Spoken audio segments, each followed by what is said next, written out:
Buenos días, ¿cómo les va? Bueno, vamos a dar unos minutitos a que poquito a poco se vayan incorporando, mientras unos matecitos.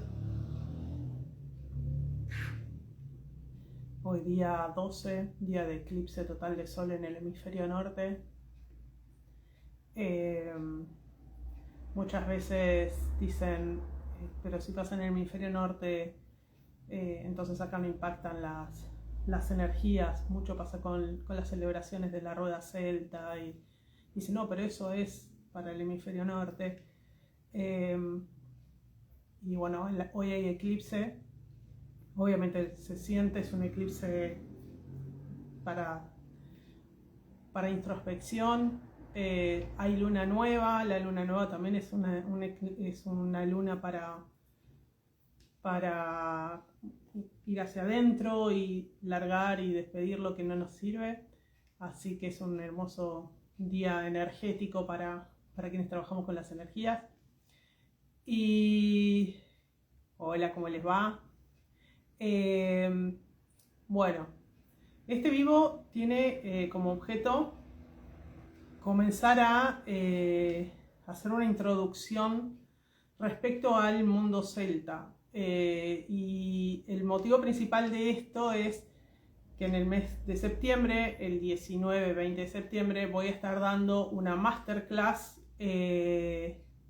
relacionada a, yo le puse Avalon, porque es como la forma más fácil que tiene la gente de identificar a los celtas. Pero por sobre todo vamos a estar viendo en esa masterclass de 2 días, 3 horas cada día. Es un montón de tiempo, pero hay un montón de información para compartir. En esa masterclass vamos a estar viendo, obviamente, Merlín, la leyenda artúrica, las características de los 12 caballeros de la mesa redonda, Morgana, las 9 Morgens, las características de cada una de las 9 Morgens, que es algo que poco se comparte, las Galisae, que son otro grupo de sacerdotisas, las Meillas, que pertenecen a los castros de Galicia, el uso de cristales, el pentagrama floral, un montón de cosas vamos a estar viendo en esa masterclass, todo relacionado con los celtas, con Merlín, con Egipto, cómo Egipto influye en los celtas, tanto de Escocia como en los continentales. Va a estar bastante completo el uso de los cristales, cómo surge el tema de la bola de cristal, un montón de cosas muy bonitas que se van a estar brindando en esa masterclass, que obviamente los invito. Y este vivo pasa a ser, buen día Mónica, ¿cómo estás? Pasa a ser como una introducción a esa masterclass, ¿no? ¿Y por qué elegí tantos grupos diferentes de celtas? Quienes hayan recibido el flyer habrán notado que decía Polonia, Hallstatt, Galicia, Irlanda, Escocia. Bueno, tiene una razón de ser. Particularmente porque es muy común escuchar a la gente que cuando uno les pregunta sobre los celtas, automáticamente me hablan de Avalon. Como que si los únicos celtas que existen son druidas y de Avalon. Y no es así. Hay una cultura muy grande de estos pueblos, de estos clanes, de estas tribus, que se remontan mucho antes que Avalon. Avalon es el final. Es el final de la era de ellos, ¿no? Es lo que más llega a la época monárquica. Y para empezar, lo más importante que hay que tener en cuenta es que celta no es un pueblo. Primer error con el que se denomina a este conjunto de tribus. Celta fue una palabra puesta por lingüistas para denominar a un grupo de lenguas que tienen una raíz común. Por lo tanto, no es que llamamos celtas a esos seres que viven en el bosque, sino que denominamos celtas a distintas tribus que tienen un tipo de lenguaje común. Es como decir que todos hablan español, ¿sí? Pero el español de México va a ser distinto al español de Costa Rica, al español de Perú, al español de Argentina. ¿Por qué? Porque cada uno tiene sus variantes, sus raíces y sus costumbres que se fueron fusionando con los propios pueblos originarios de cada región. Pero todos hablamos español. Bueno, lo mismo pasa con los celtas. Celtas es el conjunto de las lenguas, ¿sí? Que va a tener proto-celta, gaélico hispánico, gaélico escocés, va a haber un montón de lenguas. Todas esas lenguas, incluidas las bretanas, las galesas, son lenguas que forman el celta, ¿sí? Entonces, cuando nos referimos a celta, nos estamos refiriendo a un grupo que comparte una misma lengua, exclusivamente. No a las personas que viven en los bosques, como los relatos artúricos y medievales nos traen al presente, ¿no? Otra cuestión importante para mí que tenía que aclarar es que venimos con una idea de que estos pueblos, estos clanes, eran campesinos que más o menos vivían de cultivar unas frutas, unas verduras, alguna vaquita, y vivían en el bosque, y eso era todo lo que eran, ¿no? Todo era herbolaria, todo era espiritualidad, y la realidad es que, y para eso es este vivo, es que los celtas eran tribus ricas, ¿sí? No eran tribus campesinas humildes, tenían muy buen estatus económico, ¿sí? Muy buen estatus económico. Y estamos hablando de tribus que comienzan a nacer ya en el 850 a.C.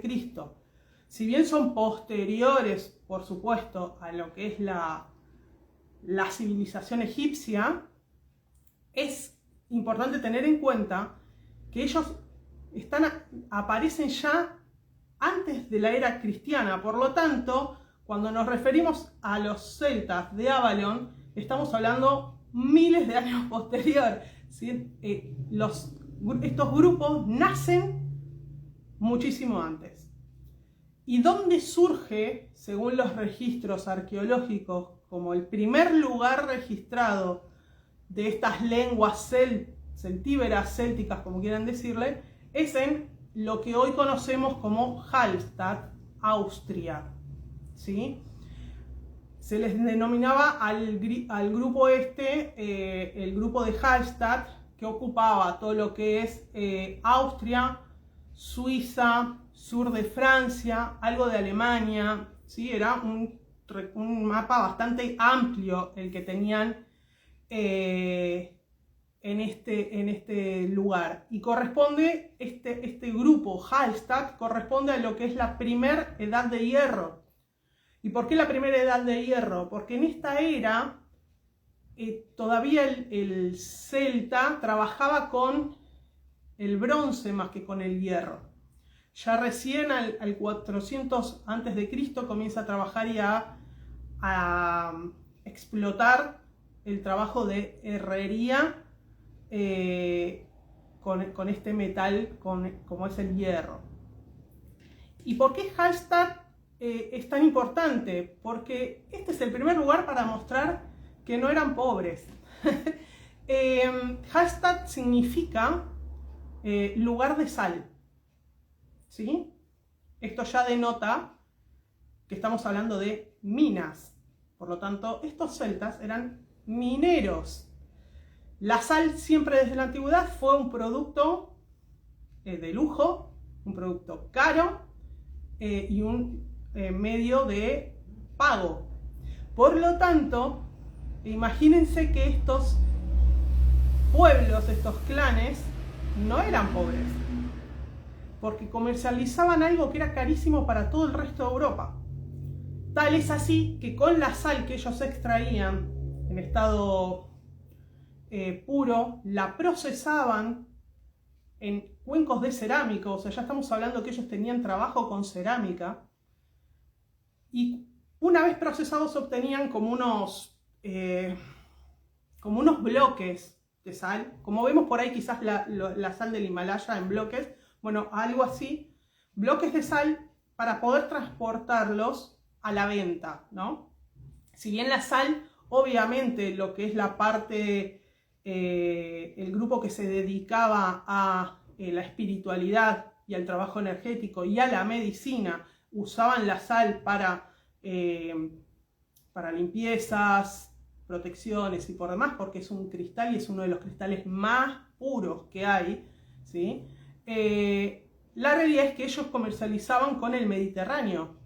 O sea, imagínense que estamos hablando de Austria, Alemania, Suiza, sur de Francia. Ellos ya tenían una ruta que se llamaba la Ruta Blanca, y esta ruta les permitía comercializar con Roma y con Grecia.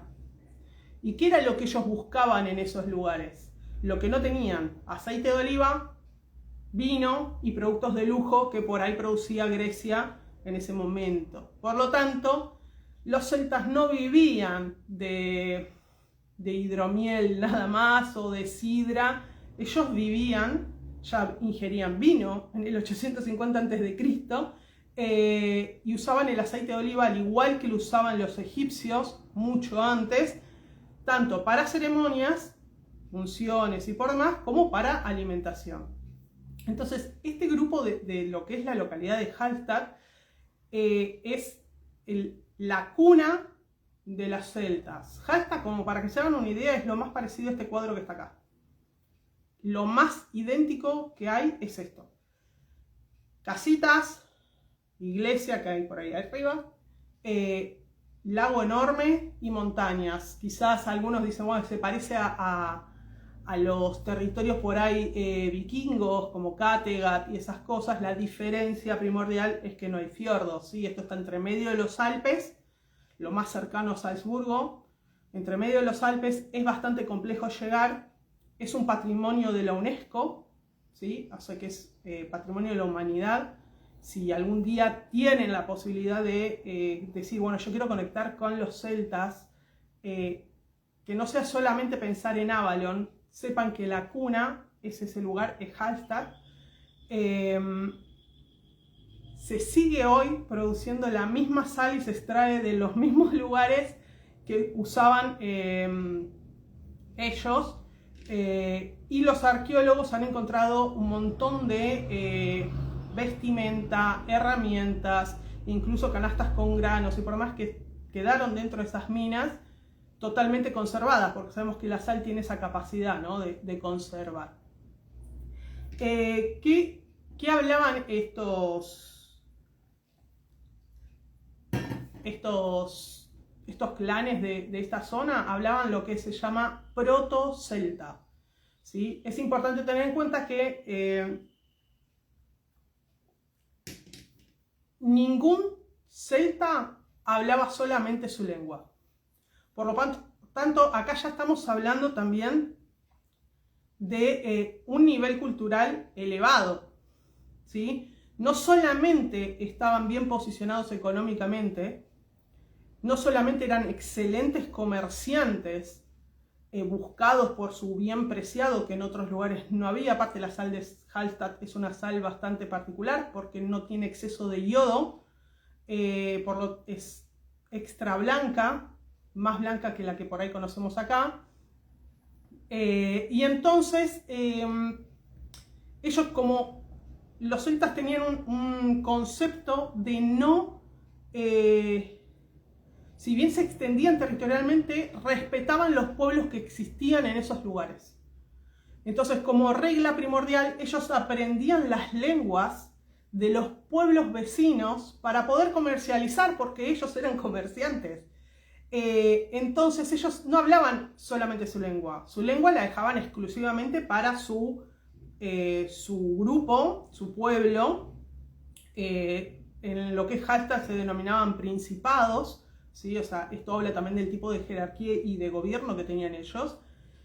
Cada principado podía llegar a tener hasta 1000 personas dentro, ¿sí? Estaban construidos con murallas circulares, 2-3 murallas, fosos, o sea, eran casi fortalezas estos principados, y adentro existían las casas que normalmente eran rectangulares y de piedra, ¿no? A diferencia de lo que nos muestran por ahí con cabañitas de madera y por demás, no, ellos estaban avanzados en esto.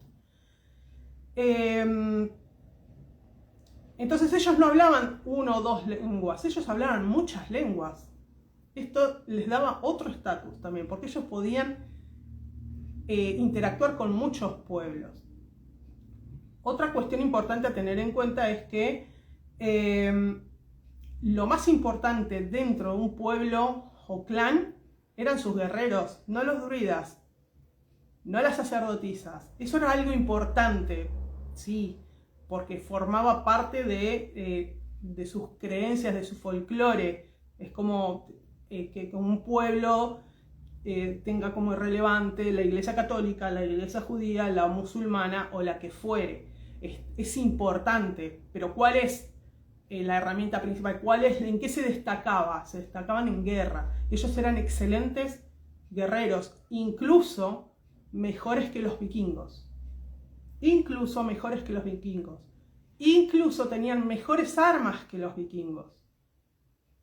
Sin desmerecer a los vikingos, que me encanta la historia vikinga y amo esa historia, pero hay como un relato, un mercadeo a lo largo del tiempo de hacernos creer que los celtas solamente eran hombres del bosque, y no es así. Ya al final de esta era Hallstatt, de esta primera edad de hierro, ahí comienzan a hacer estos trabajos sumamente elaborados con el hierro, porque ellos venían de trabajar con el bronce. Si bien tenían antes herramientas de hierro para poder trabajar en las minas, lo que más que se encontraban eran herramientas de bronce. Ya con estas herramientas de hierro ellos empiezan a destacar a nivel mercado mucho más, porque además de ser buscados por el producto que comercializaban, eran buscados por las armas. Entonces los herreros celtas eran buscados también como un artesano, hoy decimos artesano, en esa época era una profesión de la más prestigiosa, las mejores espadas, los mejores escudos. De hecho ellos tenían trabajo de tela, sus ropas eran súper elaboradas, súper coloridas, tenían un trabajo de conocimiento de qué plantas buscar para teñir telas.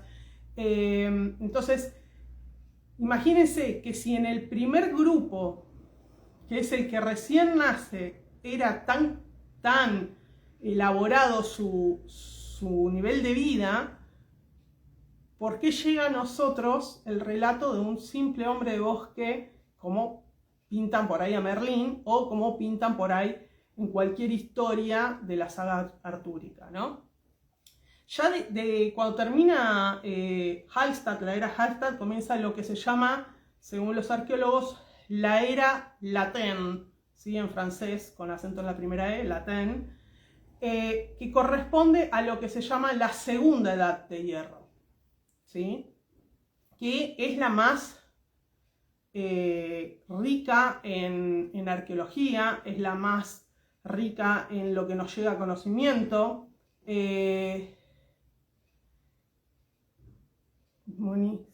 ¿Por qué que, Mónica? Te estoy mirando y no... Justo leíme. Cuando puedas ponerme por qué que.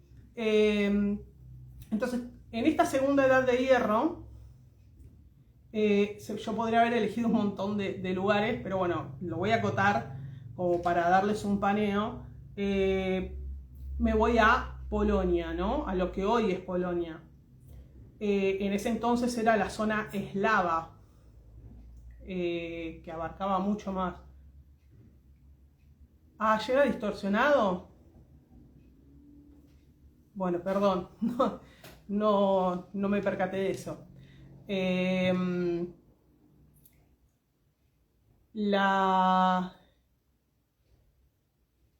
La iglesia, no, ¿por qué tenía que ver la iglesia? No, me estás hablando cuando describí esto de acá.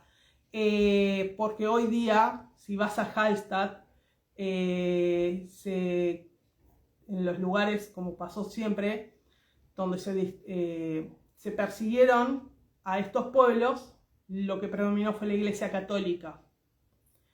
Entonces, en cada lugar donde hubo pueblo o asentamiento o clan celta, se instalaron iglesias católicas, se tomaron todas las deidades de ellos y se los fueron mutando, pintando y poniendo bonitos, y se fueron creando santos o santas, como pasa por ahí con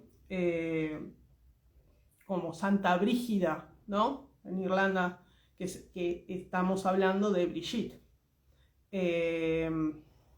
Así que bueno, creo que respondí eso. Cuando nos vamos a Polonia, acá vamos a tener exactamente el mismo estatus social y económico. ¿Por qué? Porque los celtas de esa zona, que abarca República Checa también, también eran mineros, pero no eran mineros de cualquier cosa. Eran mineros de ámbar.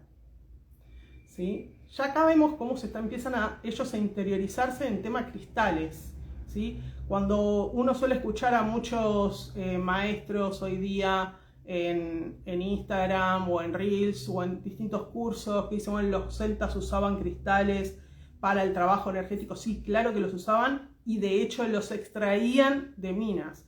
El claro ejemplo de esto es los celtas que estaban en la zona de Polonia, que estaban con el trabajo del ámbar. Entonces esto se pasó a denominar el oro báltico. Este ámbar obviamente que era comercializado y era buscadísimo porque es lujo hoy día conseguir una piedrita chiquitita así de ámbar, sale un montón de dinero porque sigue siendo algo muy costoso. Dentro de estas minas de ámbar se han encontrado un montón de artefactos y ropas de la época de ellos. Hará unos 2-3 años, creo que fue Cracovia, se encontró elementos fabricados en hierro para cirugía craneal. Con lo cual esto está hablando de que no solamente eran ricos, por decirlo de alguna manera, ¿sí? Nunca fueron pobres, no solamente eran ricos, sino que además tenían un nivel de conocimiento de medicina sumamente elevado. ¿Sí? Y esto es algo que después vemos también en la masterclass respecto a cómo era que ellos aprendían todos los conocimientos médicos. Está relacionado también con un poco de Egipto, ¿no? Entonces, estamos hablando que la herramienta que se encontró en Polonia la estaban datando alrededor del 2100-2200 antes de Cristo. 2100-2200 años, no antes de Cristo, perdón. Entonces es una herramienta que, si bien por ahí Egipto ya tenía estos trabajos médicos, de anatomía, de conocimiento, que se puede encontrar estas herramientas vinculadas exclusivamente a los clanes celtas, ya marca otro tipo de conocimiento también, ¿no? En Polonia también se encontraron, y en República Checa, monedas. O sea, ellos ya acuñaban monedas. Nos han contado que quizás no escribían,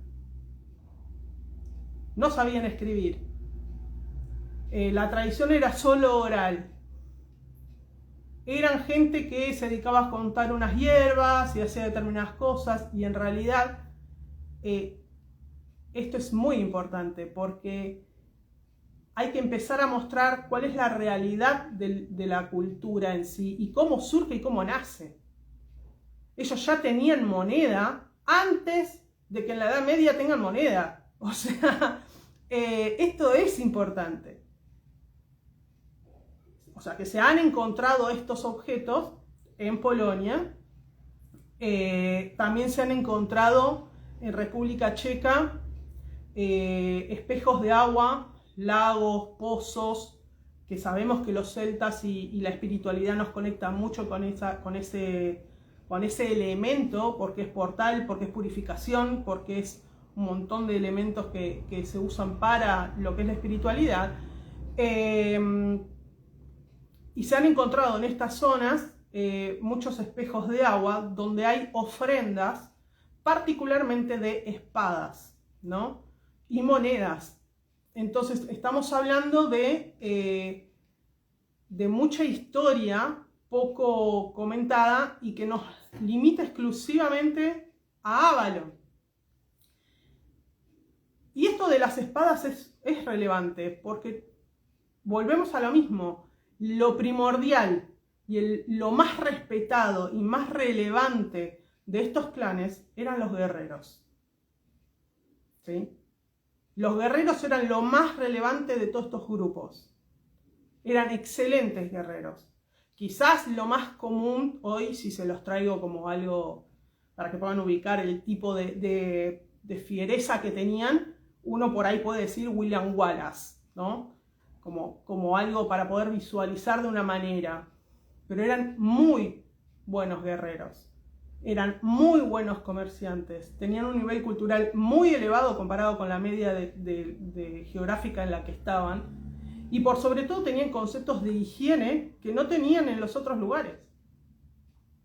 Ellos entendían que debían higienizarse varias veces al día, que su pelo tenía que estar limpio.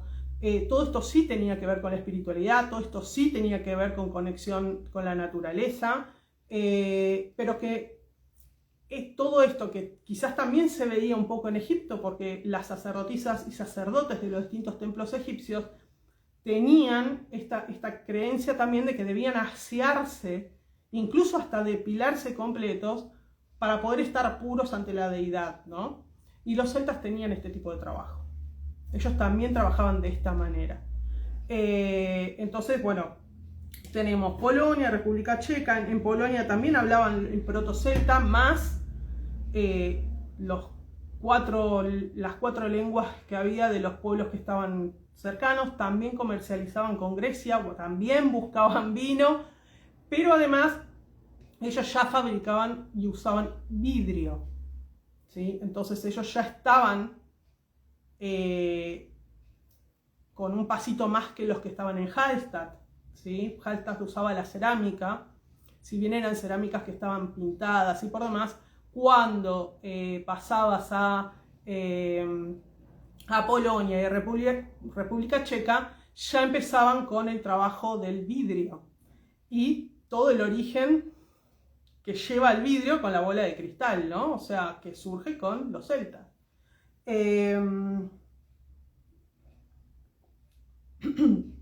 Algo importante a tener en cuenta es que toda esta zona de Checa, Polonia y por demás, que se denomina la zona eslava, hoy día existen un montón de libros que traen lo que se denomina magia folclórica eslava, ¿sí? O magia folclórica polaca. ¿Qué es lo que tienen esos libros? ¿De qué estamos hablando? Muchas cosas van a ser tradiciones sencillas, como,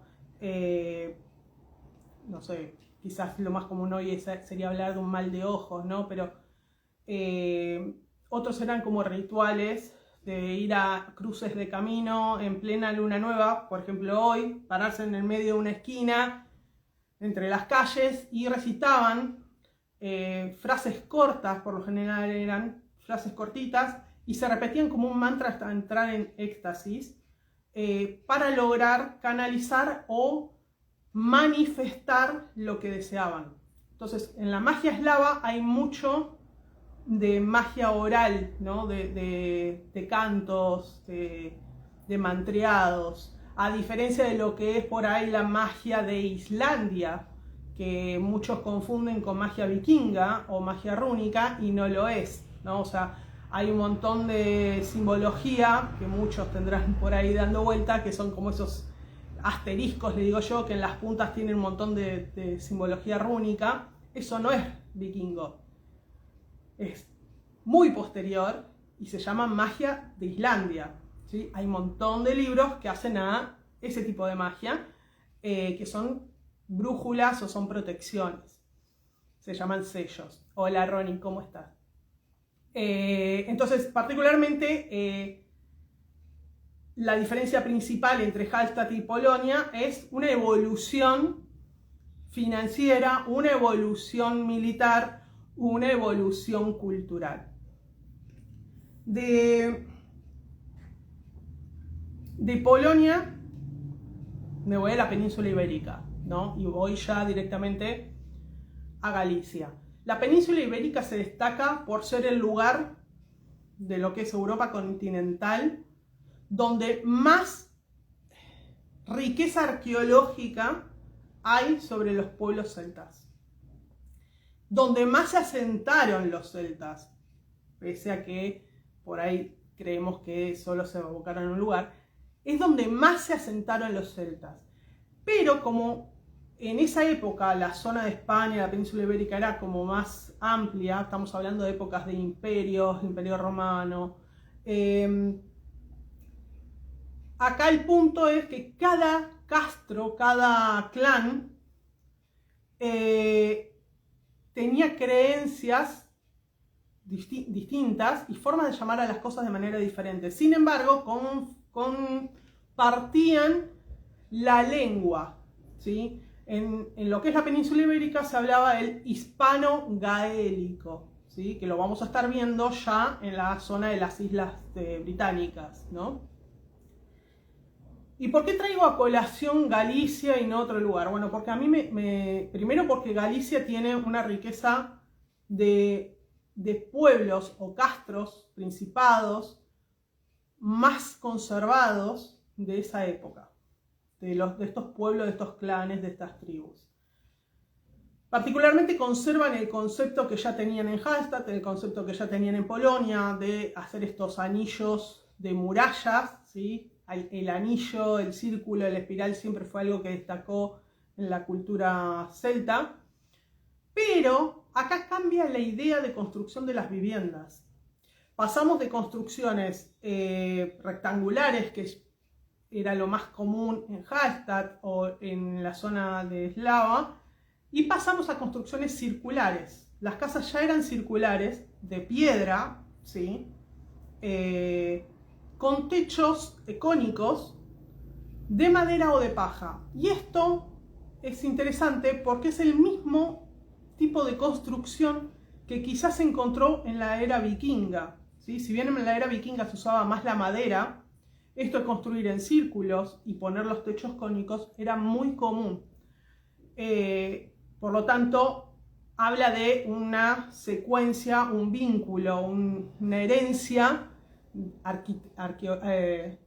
arquitectura que reciben los vikingos por parte de estos pueblos, ¿no? Estos pueblos fueron, ya los que estaban en la zona ibérica, perseguidos a más no poder por el Imperio Romano. En esa época era la Galia, ¿no? Esta Galia que quería avanzar, que quería desterrar a todos estos pueblos. Lo que no pensó Alejandro Magno es la voracidad de estos guerreros. Parte de cómo eran ellos como guerreros se puede leer en los relatos. Quien tenga quizás acceso al libro de la Guerra de las Galias puede acceder a esto, y ahí van a encontrar cómo eran estos relatos respecto de cómo se lo veía por parte del ganador, digamos, ¿no? Cómo pensaban y cómo observaban a los celtas guerreros este imperio romano. Algo que a mí me encanta de lo que es Galicia, y acá ya entramos a las mujeres, ¿no? Es la cultura o el folclore de lo que en algún momento se llamó brujas. Ellos le llamaban las meillas y diferenciaban meilla de bruxa, ¿sí? La bruxa, la bruja, era lo que trabajaba con maldad, era la mujer que se dedicaba a hacer trabajos con maldad, ¿sí? Y las meyas eran las magas, ¿sí? Y se dividían en 4. Teníamos las bisonas, que eran las videntes, ¿sí? Que eran súper buscadas, porque eran las que canalizaban, las que podían predecir, eran las sacerdotisas de los oráculos, ¿no? Después teníamos las chuchonas dentro de las meigas. Las chuchonas, que no sé por qué las ponen en las meigas como algo bueno, eran como en el folclore se decía que eran mujeres que podían adoptar formas de insectos para molestar a los niños que dormían. Y algunos hasta lo llevaban al concepto de que chupaban su sangre como si fuese un mosquito para alimentarse de sangre de niños, ¿no? Pero bueno, estaban las chuchonas. Las más respetadas de las meigas eran las curanderas. Y estas sí son las que vemos, las que nos cuentan, ¿no? La partera, la que hacía los rituales mágicos, la que cosechaba y buscaba las hierbas para hacer remedios. Estas eran las más respetadas junto a las bisonas. Las chuchonas eran como algo ahí, ¿no? Y después estaban, ¿cómo era el nombre? Mayonardas. Las mayonardas eran las novatas, que tenían como función en realidad molestar o asustar a los niños en el bosque. O sea que yo interpreto que una mayonarda luego se transformaría en una chuchona. Pero bueno, este era el concepto de la mujer espiritual que trabajaba con la magia en la zona de Galicia, ¿no? En la época celta, las mujeres celtas que trabajaban con la magia en la época celta en Galicia. Y las bruxas, ¿no? Por lo tanto, estamos hablando de ya estructuras un poquito más elaboradas. En Hallstatt, en Polonia, tenían sus sacerdotes, tenían sus druidas, siempre estuvieron. Estaban los bardos, estaban los obates, estaban todos ellos, pero eran mineros de la sal, mineros del ámbar. ¿Y en Galicia qué? Bueno, en Galicia tenían algo que no era menor, también eran de un estatus sumamente elevados económicamente, y comerciantes y financieros, eran clases aristócratas casi. Estamos hablando de oro, minas de oro y de estaño. Y el de estaño era súper buscado, ¿por qué? Porque con el estaño y el otro mineral que no recuerdo en este momento, si hay algún químico me lo podrá corregir, podían elaborar el cobre. Estaño y bronce, creo que hacían cobre. Entonces, siempre fueron grupos muy bien posicionados económicamente y muy valorados militarmente. Tal es así que muchos faraones egipcios contrataban guerreros celtas para ir a las batallas contra los imperios romanos. Hay un concepto, una palabra en la historia italiana, en la historia de las monarquías, donde los reyes tenían sus propios ejércitos en las distintas monarquías, y la realidad es que ningún rey, ningún monarca tenía 50.000, 100.000 soldados. La realidad es que no es así. Muchas veces se tenían que aliar con otros reyes para poder tener un ejército abundante para ir a una batalla, pero muchos reyes contrataban ejércitos mercenarios, ¿sí? Que se les pagaba, y por esta batalla lucho con vos y en la otra se me pagaba más el otro, yo luchaba con el otro. A esos ejércitos mercenarios se los llamaba los condottieri, ¿sí? Y los celtas venían a cumplir un rol parecido. O sea, a ellos no les ingresaba nada más dinero por sus riquezas naturales. Les ingresaba dinero también porque eran contratados como ejércitos por quien mejor pagara, ¿sí? Y eran batallas que eran aseguradas como triunfo porque eran los mejores guerreros.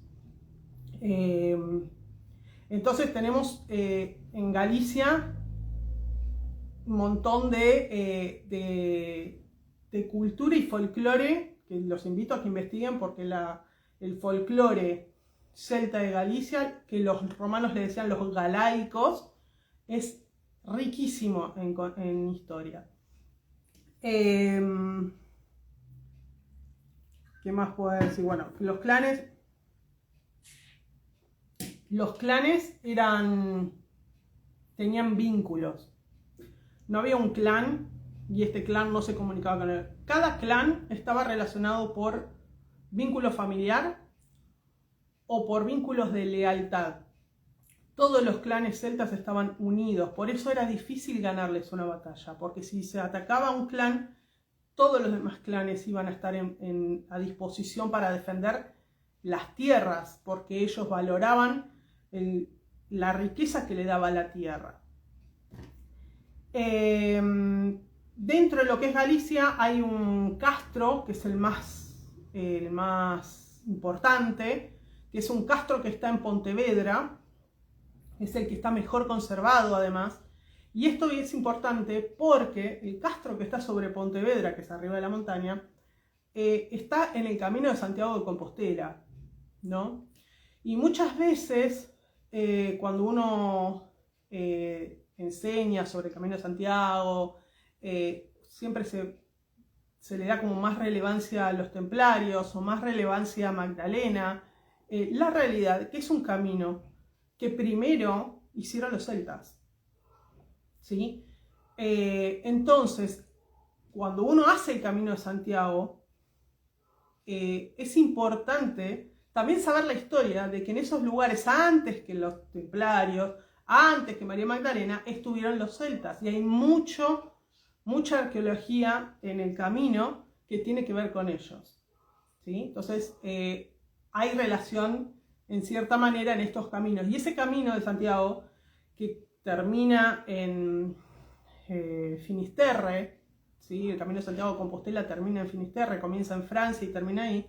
El camino que termina en Finisterre es el fin de la tierra.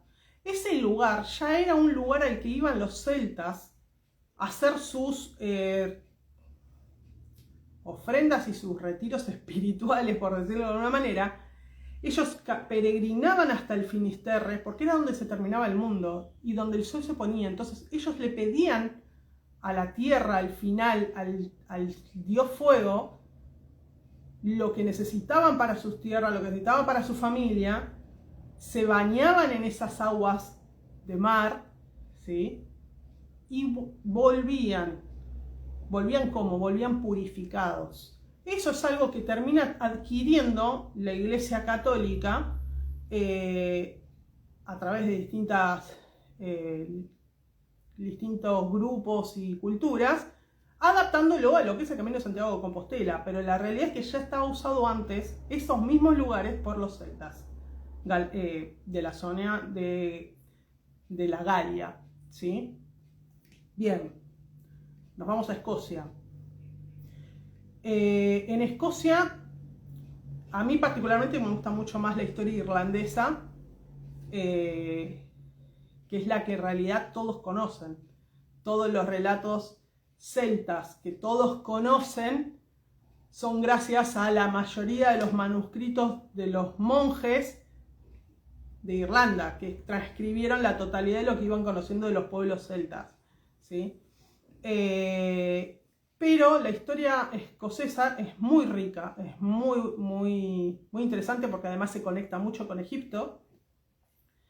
Eso es algo que veremos en la máster. Pero la historia de Escocia es interesante porque ellos dividían las tierras altas de las tierras bajas, ¿sí? Las Highlands de las Downland. Estas tierras altas, que son las que más se ven por ahí en las películas, son las únicas tierras a las que nunca pudo el Imperio Romano llegar. Nunca pudo dominar, poner bajo su poder las tierras altas de Escocia. Y que era donde estaban parte de los que eran los Scoti, ¿sí? Que era un clan de los celtas, que viene del norte de Irlanda a Escocia, y los Scoti terminan dándole el nombre de Escocia. esa es una de las corrientes que dice por qué se llama Escocia. Pero también estaban los pictos. Los pictos habitaban en el norte de Escocia. Los britanos estaban en el sur y los galeses como un poquitito más abajo. Acá el concepto de clan, veníamos con tribus y clanes, pero acá el concepto de clan adquiere un poco de relevancia.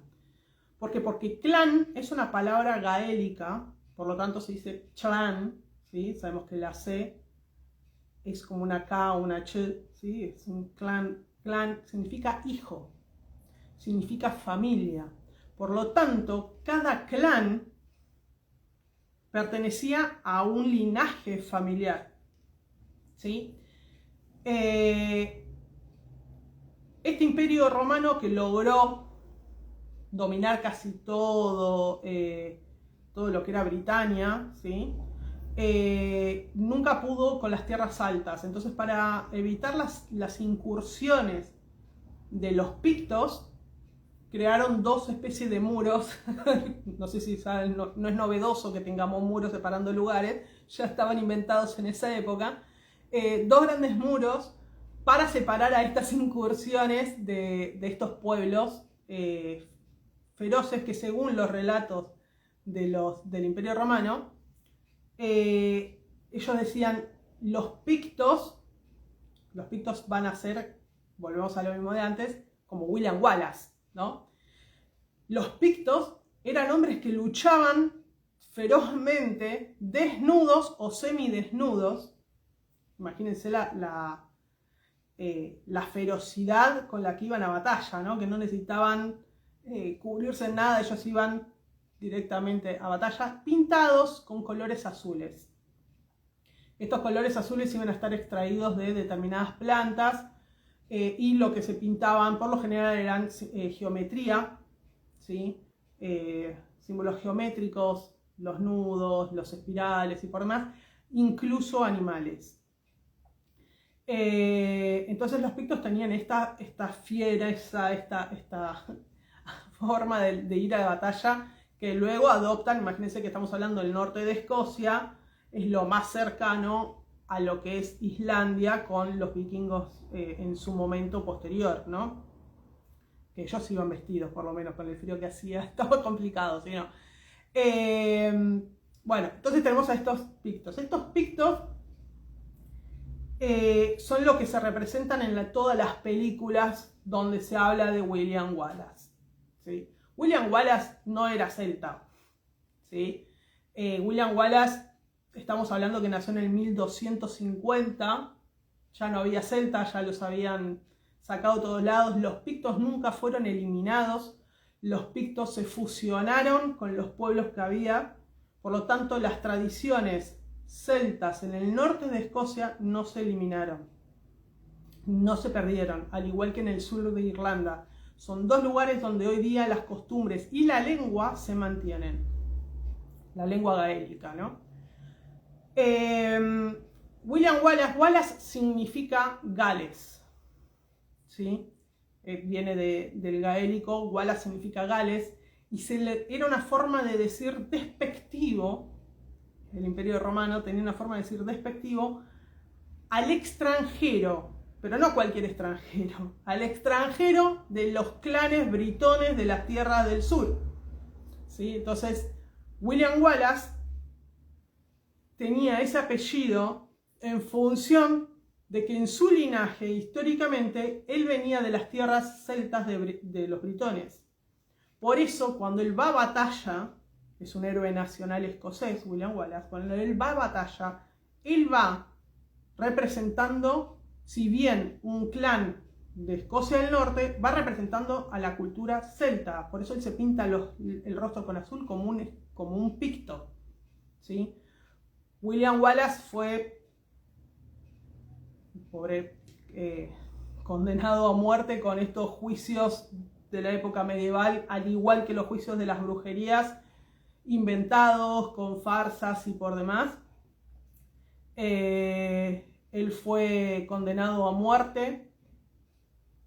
El aniversario sería la semana que viene, más o menos, el 23 de agosto de 1305. Y acá lo sanguinario, ¿no? Siempre se dijo que los celtas eran sanguinarios, eran brutales, eran animales en batalla, pero la forma en la que mataban, condenaban a muerte a los celtas era peor. Se lo condenó a la horca, a que se lo destripara y lo descuartizaran. Por lo tanto, la muerte de William Wallace no fue una muerte agradable en batalla, sino que fue una muerte muy sanguinaria, y por eso también pasó a la historia, porque además fue el guardián de las tierras del norte. A él no se le pudieron sacar las tierras en principio, obviamente terminaron perdiendo las tierras, terminó perdiendo el concepto de guardián, pero quedó como ese cariño muy grande. Cuando se manda a matar a William, acá hay un punto muy interesante, había que lidiar contra todo este concepto de celtas, ¿no? Todo este concepto de folclore arraigado en el pueblo escocés de los pueblos originarios, porque en definitiva los celtas eran pueblos originarios, ¿no? ¿Y cuáles fueron las medidas? Prohibir el gaélico, que no lo lograron. Prohibir el skilt. El skilt es la pollera que vemos de los escoceses. Bueno, esa pollera era una ropa celta, ¿sí? Prohibir el skilt. Y como forma de mantener la tradición, en cierta manera, los escoceses transformaron todo esto del concepto de skilt a lo que es el tartán, ¿sí? Y que cada patrón de tartán, ¿sí? Esas telas escocesas que vemos con cuadraditos, cada patrón, cada tipo de tartán representa un linaje. Cada familia tiene su propio tartán, ¿sí? Entonces tenemos una cultura escocesa, celta, muy grande. ¿Y qué comercializaban estos celtas en Escocia? Oro. Ellos también trabajaban el oro, también trabajaban el vidrio, y también eran excelentes herreros con las armas, ¿sí? Las espadas de ellos eran buscadas por los mismos que los buscaban para eliminarlos, ¿no? Entonces tenemos ahí como una dicotomía, como siempre hay. Te invado porque quiero tu petróleo, pero te necesito para otra cosa, pero si puedo te termino de eliminar y me quedo con lo tuyo. Bueno, el concepto siempre existió, siempre estuvo.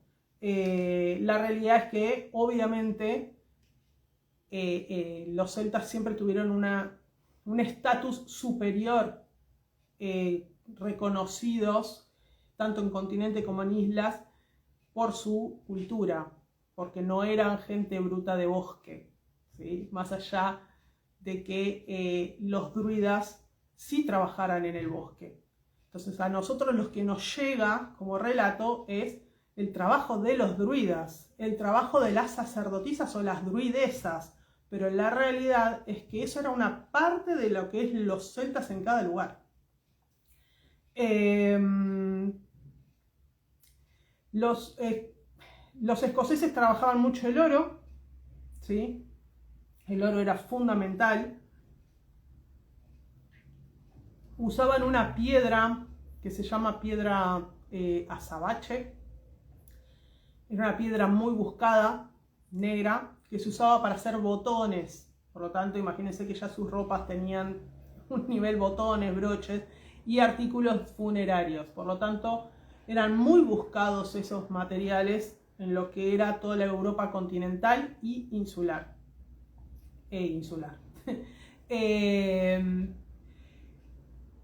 Y acá nos vamos a ir a Irlanda, ¿sí? Para ir cerrando un poquito. Irlanda, que es lo que a mí más me gusta, Irlanda del Sur particularmente, es el único lugar donde los romanos no pudieron llegar. ¿Por qué? Porque el Imperio Romano abarcó el continente, cruzó a lo que es la isla escocesa y británica, pero nunca pasó de la isla a la otra. Entonces ellos se mantuvieron muy puros. De hecho, hoy día en el sur de Irlanda, o sea, Irlanda, la República de Irlanda, que es la que, de donde tenemos a William Brown, ¿sí? A quien le debe el nombre de nuestra marina, ¿sí? El ejército de la marina tiene el nombre de la escuela marina, es William Brown, un irlandés que vino a luchar con nosotros contra los ingleses. El sur de este lugar tiene como política pública y de Estado que el gaélico es una lengua nacional y debe ser mantenida. Por lo tanto, es común que muchos lugares y muchos carteles viales tengan doble lectura en inglés y en gaélico. Se conservó tanto esa cultura que por eso es que los monjes que vivían en Irlanda lograron registrar la mayor cantidad, en latín obviamente, de historia celta de por lo menos esa zona, y es la que nos llega. Todos esos relatos que nos llegan es porque se escribieron primero en latín en Irlanda. Es en Irlanda donde nace también la escritura celta, ¿no? Que es el Ogham. Es en este lugar donde nacen estas 20 letras que se separan en 4 grupos, que va a variar si son líneas rectas, líneas inclinadas, bueno, tiene todo un concepto.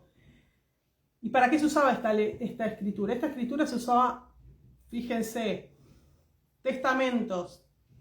Ya la idea que tenían ellos era o sea, estamos hablando de que no era gente con poco conocimiento, ¿no? Ellos tenían para escribir testamentos, cesiones de tierras, matrimonios, actos ceremoniales, todo lo que tuviese que ver con espiritualidad estaba escrito con Ogham.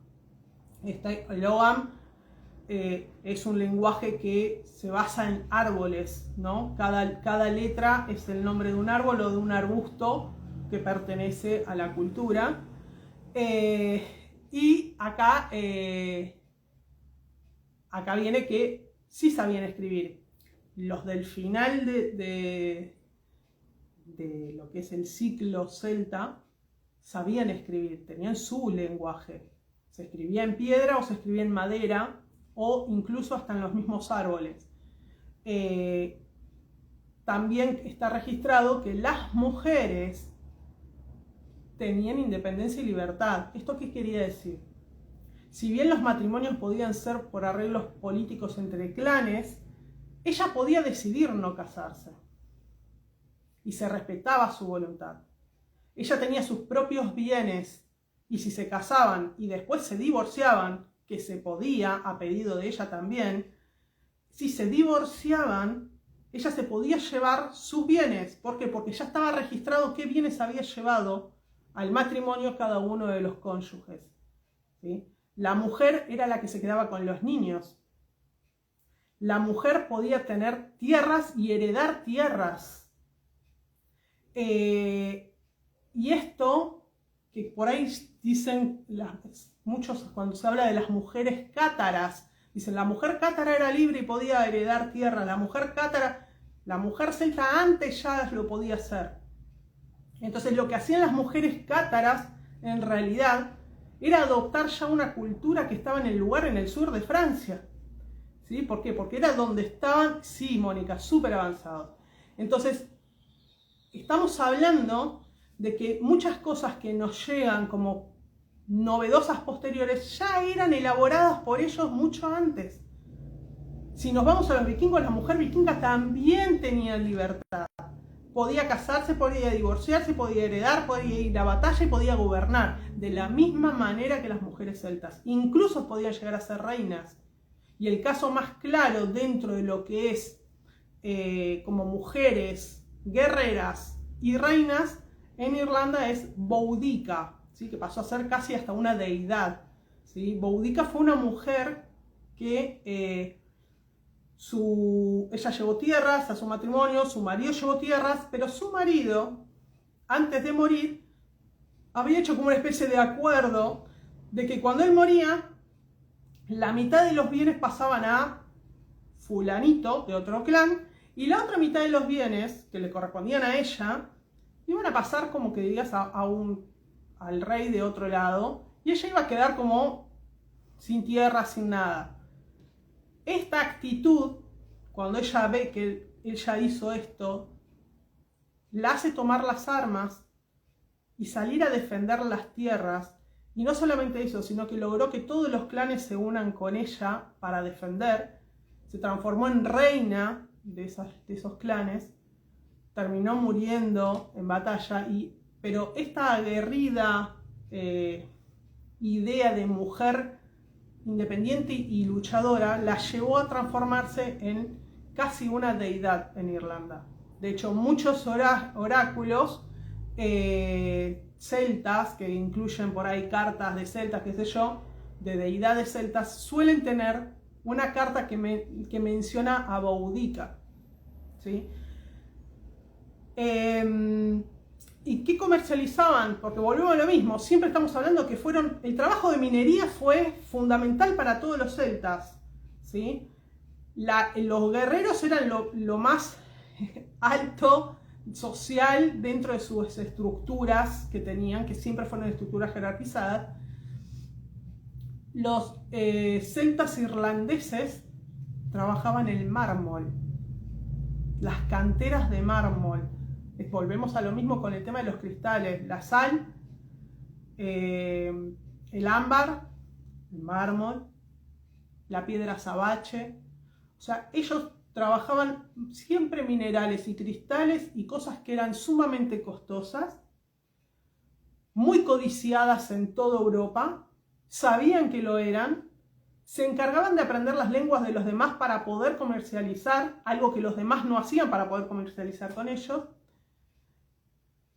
Y esto les daba siempre ese estatus, ¿no? Por eso también eran perseguidos, porque generaban ese miedo a que se expandieran cada vez más. Pensaban que empezamos en Austria y terminamos en Irlanda y nos fuimos a la zona eslava. Entonces eso generaba un poco de temor y por eso eran perseguidos.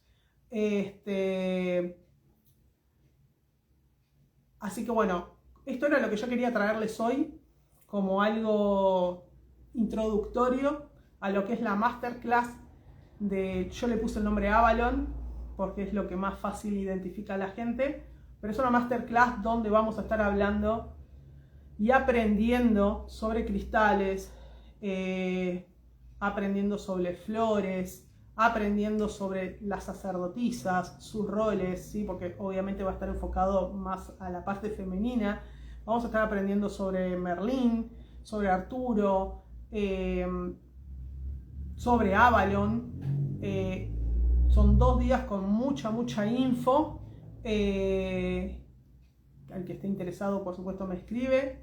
Y bueno, espero que lo que hoy les compartí sea algo que los enriquezca un poco más y por sobre todo poder comenzar a difundir una imagen real de estos hermosos pueblos que muchos de nosotros quizás tenemos memorias o vidas en esas tierras. Yo particularmente siempre me sentí atraída por ellos, siempre tuve memorias con ellos y cuando tuve que decidir ir a conocer una tierra que los representaran, no fui a Glastonbury, no fui al concepto de Avalon, porque me parecía que era un concepto muy posterior. Así que decidí ir a donde nacieron, fui a Hallstatt, y puedo decirles que es mágico. Así que cuando tengan que decidir ir a conectar con ellos, sepan que pueden ir a Cracovia, como también hice, pueden ir a Galicia, pueden ir a Glastonbury, pero también pueden ir a Escocia, pueden ir a Irlanda y pueden ir a un montón de lugares que hay un montón de historia.